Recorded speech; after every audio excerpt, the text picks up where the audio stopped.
Hello and welcome to my channel. Happy learning to you, your ultimate guide to easy learning. Now let's continue with the topic on stars in the solar system, and today's video I will explain about the inner planets. Now, the first planet that is close to the sun is Mercury, which is also known as Buddh. Now some characteristics about Mercury is that it is nearest to the sun, it is the smallest planet of our solar system. Since it is close to the sun, it remains hidden in the glare of the sun, making it difficult to observe it. But yet, it can be observed just before sunrise or just after sunset near the horizon. So it is visible only at places where trees or buildings do not obstruct the view of the horizon. And it has no satellite of its own. Next, come to the second planet, which is Venus, or also known as Shukra, Earth's nearest planetary neighbor. It is the brightest planet in the night sky. It sometimes appears in the eastern sky before sunrise, and sometimes it appears in the western sky just after sunset. Hence, it is often called as the morning or the evening star. But note here, although it is called as a star, it is not a star.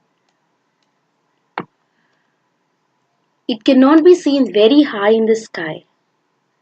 It is seen either 1 to 3 hours before sunrise or 1 to 3 hours after sunset.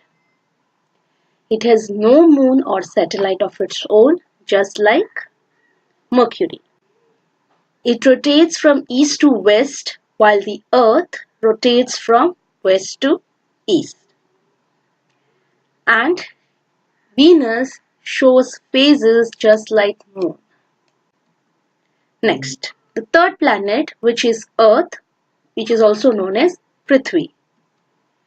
Now it is only planet in the solar system to show existence of life. There is no life seen on Venus or Mercury. Some special environmental conditions are responsible for the existence and continuation of life on Earth.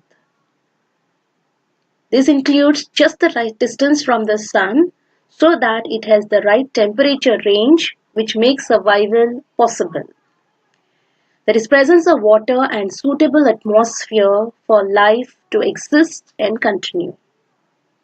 And a blanket zone of ozone. Now ozone, what do you mean by ozone? It's the layer around the earth that absorbs most of the sun's harmful ultraviolet radiations. Now from space, Earth appears to be blue-green in color due to the reflection of light from water and landmass on its surface.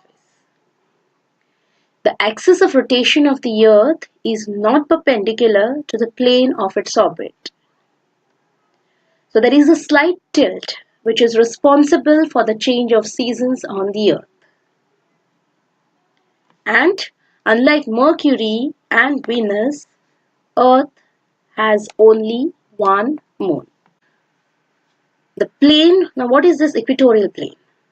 The plane of the equator is called as the equatorial plane, and the plane in which the Earth revolves around the sun is called as the orbital plane of the Earth. Now these two planes are inclined to each other at an angle of 23.5 degrees, which I've already told you. And this means that the axis of the Earth is inclined to its orbital plane at an angle of 66.5 degrees. Next, the fourth planet is Mars, also known as Mangal. It is first planet outside the orbit of the Earth.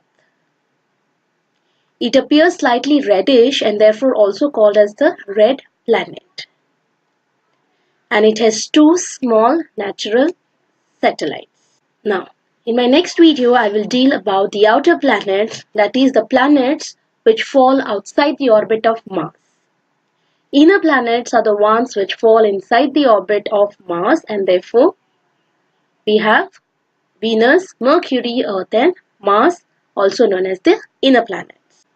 Do press like if you could learn about the inner planets in an easy way. Post in your comments and do subscribe. Thank you.